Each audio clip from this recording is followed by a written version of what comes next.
जाहिद है और आप मेरा यूट्यूब चैनल देख रहे हैं जाहिद खान ऑफिशियल। तहरीक लब्बैक पाकिस्तान के अमीर हाफिज़ मोहम्मद साद रिज़वी साहब की रिहाई का जो मामला है वो फिर अटका हुआ है। पहले जब साद रिज़वी साहब का नाम फोर्थ शेड्यूल से निकाला गया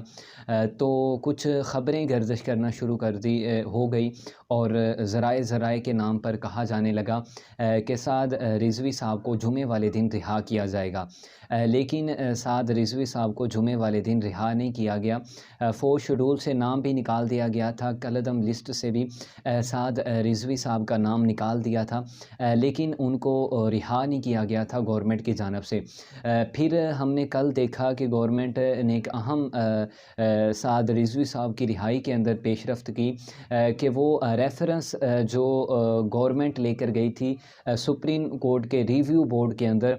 वहाँ पर ये इस्तदा की गई थी या जो चैलेंज किया गया था रेफरेंस, उसके अंदर 9 माह साद रिज़वी साहब की मज़ीद नज़रबंदी का कहा गया था। और फिर एक कल दरख्वास्त जमा करवाई गई है डिप्टी कमिश्नर लाहौर की जानब से,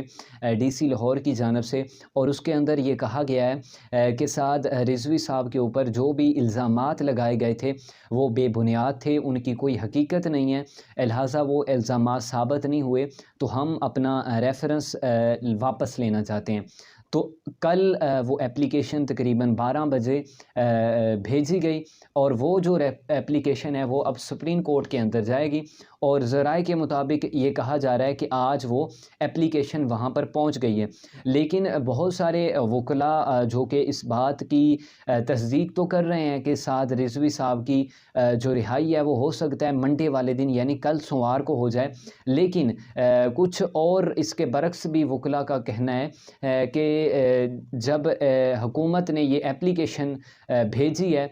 तो वहाँ पर सुप्रीम कोर्ट और भी बहुत सारे सवालात उठा सकती है। वहाँ पर ये भी सवालात उठा सकती है कि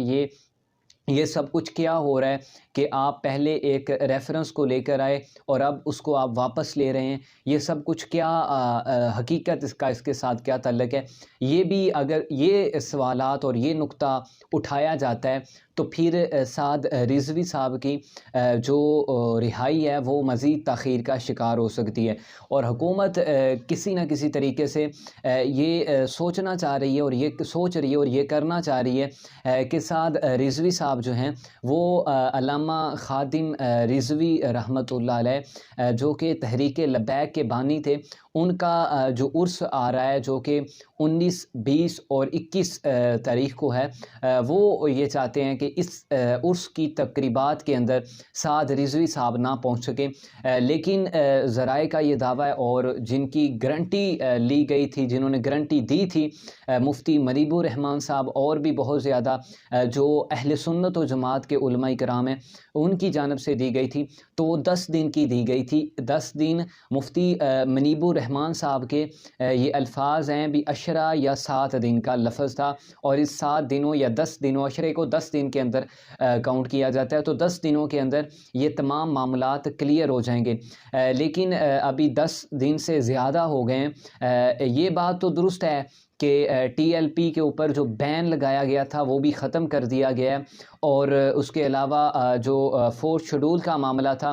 वो टीएलपी की जितनी भी क़यादत है उनसे फोर्थ शेड्यूल को भी ख़त्म कर दिया गया। उनके ओहदेदारान और उनके कारकुनान और उनकी मरकज़ी शूरा जो है टीएलपी की, उनको भी रिहा कर दिया गया है। और इसके अलावा जो टीएलपी के सरबराह हैं साद रिज़वी, इनका नाम भी फोर्थ शेड्यूल से निकाल दिया गया है और इनके जो शनाख्ती कार्ड थे और ये जो ब्लॉक की गई थी, जब इनको कलअदम पार्टी को कलअदम करार दिया गया था, वो भी बहाल कर दिए गए हैं और थानों से जो कारकुनान की जो टीएलपी के कारकुनान थे जिनको थाने के अंदर हाज़िरी लगवाना होती थी, उससे भी उनको इस्तिस्ना दे दिया गया है। और इसके अलावा और भी बहुत ज़्यादा टीएलपी के साथ जो मुआहदा हुआ है उसके ऊपर अमल दरामद हो रहा है। लेकिन मेन जो मुतालबा टीएलपी के 3 अहम मुतालबे थे, उनके अंदर सबसे पहला मुतालबा फ़्रांसीसी सफ़ीर की मुल्क बदरी की जो करारदाद थी उसके ऊपर वोटिंग करवाना थी, और दूसरी अहम जो थी वो तहरीक लब्बैक से पाबंदी को ख़त्म करना था, और तीसरा जो अहम मुतालबा था वो साद रिजवी साहब की रिहाई थी। तो अभी एक अहम मुतालबा पूरा हुआ है जो कि पाबंदी को ख़त्म कर दिया गया है, लेकिन अभी तक वो फ़्रांसीसी सफ़ीर के मामले का भी उसके ऊपर भी वोटिंग नहीं हुई, और साद रिजवी साहब की भी रिहाई के ऊपर डेटें दी जा रही हैं, आज नहीं तो कल। तो खैर हुकूमत को बेहतर यही है कि वो साद रिजवी साहब को रिहा कर दें, क्योंकि आपने उनके साथ मुज़ाकरात किए हैं। जब आप मुज़ाकरात करके फिर पीछे हट जाना, ये एक बहुत बड़ी बदनीयती है, और मुल्क इस बात का मुतहम्मल नहीं है कि दोबारा किसी किस्म के एहतजाज और दोबारा कोई ऐसा धरना हो जिसके अंदर ज़िंदगी है, मामलात ज़िंदगी हैं, वो मुतासर हों। तो आपने उनके साथ मुआहदे किए हैं, मुज़ाकरात किए हैं, और दस्तखत शुदा मुआहदे हैं, एक नहीं, दो नहीं, तीन नहीं, 4 मुआहदे आपने उनके साथ कर लिए हैं। तो बेहतर यही होगा कि हुकूमत अपनी जो है अपने आप को सादक और अमीन समझते हुए और अपने वादे को वफ़ा करे। तो इंशाअल्लाह कल इस पर मज़ीद जो भी होगी मज़ीद जो भी इस पर बात होगी वो आपके साथ ज़रूर शेयर की जाएगी।